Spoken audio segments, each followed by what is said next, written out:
नमस्कार विद्यार्थी मित्रांनो, डॉक्टर सुशील स्पॉटलाइट या युट्यूब चॅनलवर आपलं सर्वांचं स्वागत आहे। 23 जानेवारी बुधवार संबंधीच्या महत्त्वाच्या न्यूज आपण बघणार आहोत।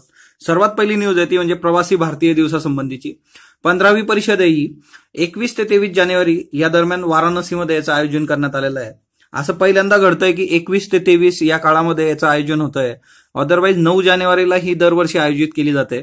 याचं रिझन ही आहे की 9 जानेवारीला आफ्रिकेतून कायमस्वरूपी 2015 मध्ये आपले महात्मा गांधीजी भारतात परत आले होते आणि त्याच्याकरता 21 ते 23 जानेवारीच्या ऐवजी म्हणजे हे पहिल्यांदा घडतंय 9 जानेवारीलाच ही आयोजित केली जाते। याचं रिझन असं आहे की कुंभमेळा चालू आहे सध्या आणि भारतीय प्रतिनिधींना कुंभमेळ्यामध्ये भाग घेता यावा, त्यांना तिथं जाता यावं, त्याच्याकरता 21 ते 23 हा कालावधी निवडण्यात आला होता। याच्यातल्या महत्वाच्या घडामोडी म्हणजे काय तर फेब्रुवारी 2019 मध्ये मॉरिशियसमध्ये भगवद्गीता महोत्सव होणार आहे। 2020 मध्ये मॉरिशियसमध्ये भोजपुरी उत्सव होणार आहे। या दोन्ही गोष्टींची घोषणा कोणी केली तर प्रविंद जगन्नाथ हे पंतप्रधान आहेत मॉरिशसचे, त्यांनी ही घोषणा केलेली आहे। पंतप्रधानांच्या हस्ते भारत को जाइए अशी एक स्पर्धा घेण्यात आली होती आणि तिच्यातल्या विजेत्यांना या ठिकाणी मग गौरवण्यात आलेलं आहे। सो प्रवासी भारतीय दिनासंबंधीच्या ह्या महत्वाचे फॅक्ट्स आहेत। त्याच्यानंतर माननीय बाळासाहेब ठाकरे स्मारक जे काही आहे त्याच्यासाठी 100 कोटी रुपये मंजूर केलेले आहेत राज्य मंत्रिमंडळाने। याच्यासाठीचं काम जे बघणार आहे ते MMRDA बघणार आहे, मुंबई महानगर प्रदेश विकास प्राधिकरण हे याच्यासाठी काम करणार आहेत आणि त्याच्यासाठी त्यांचाच निधी वापरून मग ते स्मारकाचं काम त्यांच्या हस्ते करण्यात येईल। सो हा एक महत्वाचा निर्णय। त्यानंतर सी व्हिजिल याच्यावर प्रश्न विचारला जाऊ शकतो बघा, हे खूप महत्वाचं आहे की सी व्हिजिल 2019 देशात प्रथमच देशव्यापी सागरी दहशतवादी मोहीम आपण राबवलेली आहे। म्हणजे 2009 नंतर जवळपास 230 दहशतवादी विरोधी ऑपरेशन्स आपण पार पाडलेली आहेत। पण हे वेगवेगळ्या विभागांमध्ये आणि वेगवेगळ्या वेळी पाडण्यात आलेली आहेत। पण एकाच वेळी जर देशावर हल्ला झाला तर वेगवेगळ्या ठिकाणी तर त्यावेळेस आपण कशा पद्धतीने रिॲक्ट होऊ त्याच्याकरता सी व्हिजिल 2019 आहे। म्हणजे हे पहिल्यांदा घडतंय की देशव्यापी सागरी दहशतवादी मोहीम हिच्यामध्ये आहे। जर 3-4 किंवा त्याच्यापेक्षा जास्त ठिकाणी आपल्यावर हल्ला झाला देशात वेगवेगळ्या ठिकाणी तर आपण कसं रिॲक्ट होऊ यासाठी सी व्हिजिल 2019 परीक्षेसाठी महत्वाचं आहे। फर्ग्युसन कॉलेजला विद्यापीठाचा दर्जा देण्यात आलेला आहे। 2019-20 पासून हा अभ्यासक्रम सुरू होईल विद्यापीठाचा। पब्लिक प्रायव्हेट युनिव्हर्सिटी या प्रकाराचं हे पहिलंच विद्यापीठ असणार आहे। महाराष्ट्र राज्य फर्ग्युसन विद्यापीठ म्हणून ते अस्तित्वात येईल। रुसा हे जे काय राष्ट्रीय उच्चतर शिक्षा अभियान याच्यानुसार स्वायत्त महाविद्यालयांची दर्जा वाढ करून त्याचं विद्यापीठात रूपांतर करण्यासंबंधीची एक योजना आहे। 2016 ते 2021 या कालावधीमध्ये फर्ग्युसनला स्वायत्त असण्याचा दर्जा होता आणि मग ह्याच स्वायत्ततेच्या हिच्यामध्ये दर्जात वाढ करून त्याचं विद्यापीठ तयार करण्यात आलेलं आहे। दुसरी महत्वाची गोष्ट NIRF यांची जी क्रमवारी आहे त्याच्यात राष्ट्रीय स्तरावर फर्ग्युसनचा नंबर आहे तो क्रमांक 19 आणि राज्यात हे पहिल्या क्रमांकाचं महाविद्यालय आहे आणि येत्या काळामध्ये हे नवीन विद्यापीठ म्हणून आपण बघू शकतो। तशी फर्ग्युसनची जी काही परंपरा आहे त्याच्या साजेसा हा निर्णय आहे।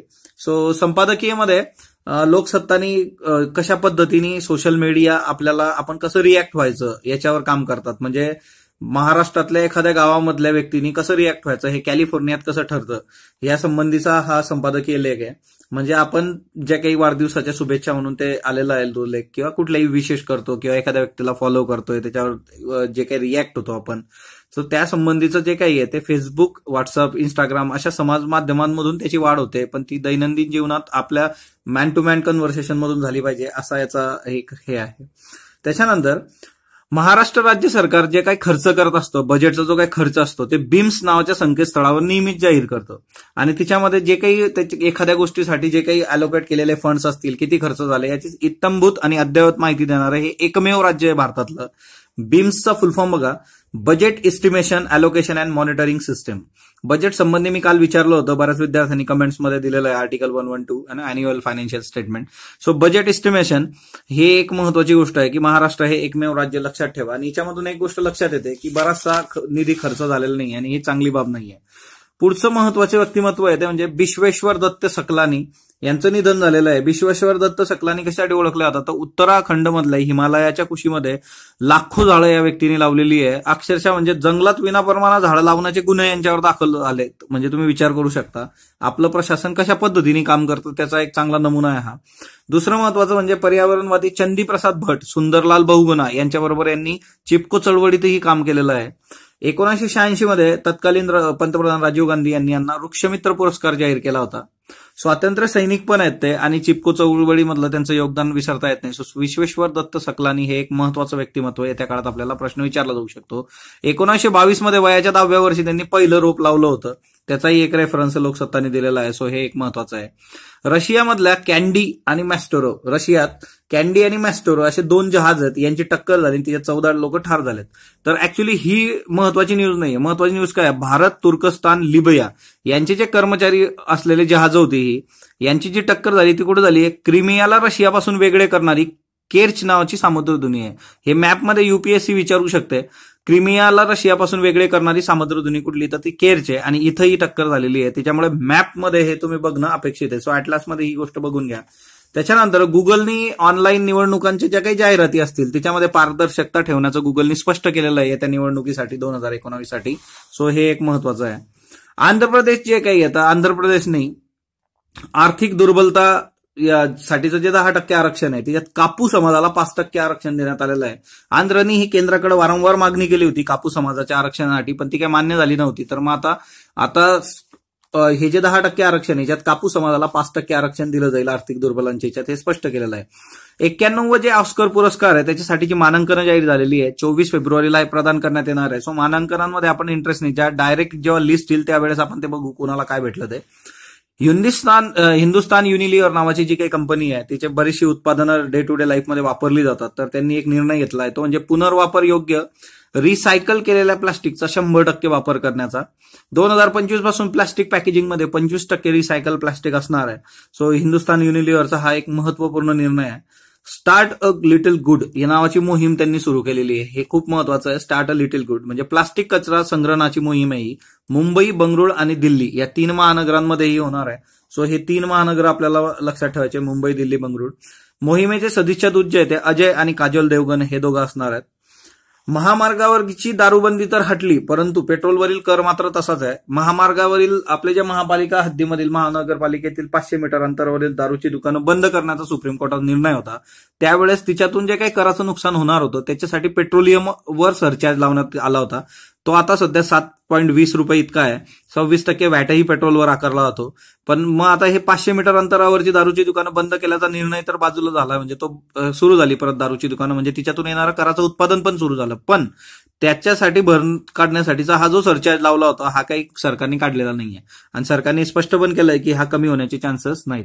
सरचार्ज काय असतो ना, टॅक्स ऑन टॅक्स 2 असतात पहा. एक सरचार्ज असतो, दुसरा असतो सेस असतो. सेस ज्या गोष्टीसाठी आकारला जातो त्याच गोष्टीसाठी खर्च होतो, आणि सरचार्ज जो असतो तो सरचार्ज कन्सोलिडेटेड फंड मध्ये जातो आणि तो वेगवेगळ्या कारणांसाठी वापरला जाऊ शकतो. सो या 2 टर्म्स तुम्हाला माहित पाहिजे. हे दोघं टॅक्स ऑन टॅक्स आहेत. सेस फक्त कसा असतो की एज्युकेशन सेस, तर तो एज्युकेशनसाठीच वापरला जाईल. म्हणा स्वच्छ भारत सेस, तर तो स्वच्छ भारत साठीच वापरला जातो. सरचार्ज तस नसतो, तो कर कशासाठी वापरला जाऊ शकतो. सो हे 2 कन्सेप्ट लक्षात ठेवा. आयसीआयसीआयचे पुरस्कार जर तुम्ही बघितले तर या पुरस्कारांवर विराटचं वर्चस्व दिसून येतं. विराट कोहली 2018 साठीचे महत्वाचे 3 जे काही पुरस्कार आहेत ते पटकवलेले आहेत विराटने. दुसरी महत्वाची गोष्ट ती म्हणजे काय तर 2018 मधील सर्वोत्तम कसोटी क्रिकेटपटू, सर्वोत्तम एकदिवसीय क्रिकेटपटू म्हणजे test player, one day player आणि सर्वोत्तम क्रिकेटपटू सर गारफिल्ड सोबर्स नावाचा पुरस्कार असतो.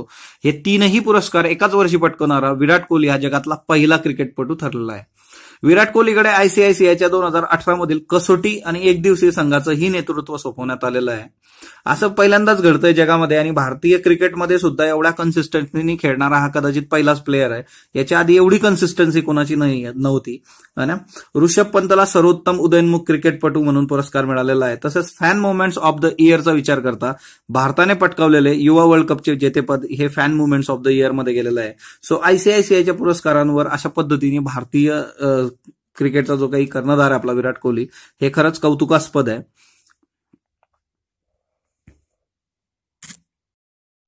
26 जानेवारी प्रजासत्ताक दिनी महाराष्ट्राचा जो चित्ररथ असणार आहे तो भारत छोडो 1942च्या आंदोलनावर आधारित असणार आहे.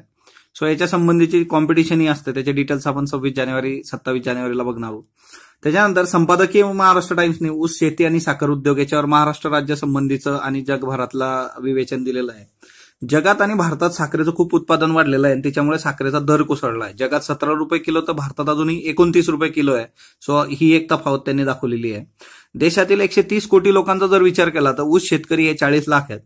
जगात सर्वत्र साखर उद्योग सध्या संकटात सापडला असून युरोपमध्ये बीटला भाव कमी मिळाला म्हणून त्यांनी गव्हाचा पेरा केलेला आहे त्या शेतकऱ्यांनी युरोपमधल्या. जागतिक पातळीवर जे काही खनिज तेल आहे त्याच्या खनिज तेलाची एका बॅरलची किंमत $50 इतकी कमी आहे. एका बॅरलमध्ये 159 लिटर इतकं पेट्रोलियम असतं, हे लक्षात ठेवायचं.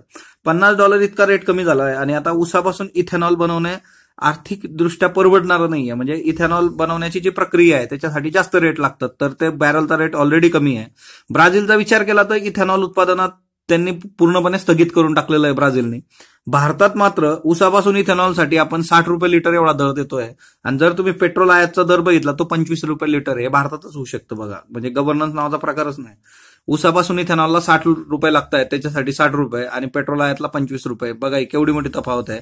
पाण्याच्या टंचाईचा विचार केला तर प्रति किलो साखरेच्या उत्पादनासाठीचा विचार जर केला तुम्ही तर बिहारच्या 3 पट पाणी महाराष्ट्र वापरतो. अशा संबंधीचे महत्वाचे जे काही फॅक्ट्स आहेत साखर उद्योगांत आहेत. युपीएससीला प्रश्न विचारला जातो की challenges in front of sugar industry वगैरे, प्रत्येक उद्योगासमोरचे चॅलेंजेस आणि त्याचे सोल्युशन युपीएससी विचारत असते. सो हा एक महत्वाचा त्याच्यासाठीचा इश्यू आहे. आणि मग आता तुम्ही जॉग्राफीमधून हे करू शकता की कुठं कुठं ऊसाचं उत्पादन होतं भारतामध्ये, जगात कोण आघाडीवर आहे. त्याच्यानंतर ऊसाच्या उत्पादनासाठीची मिनिमम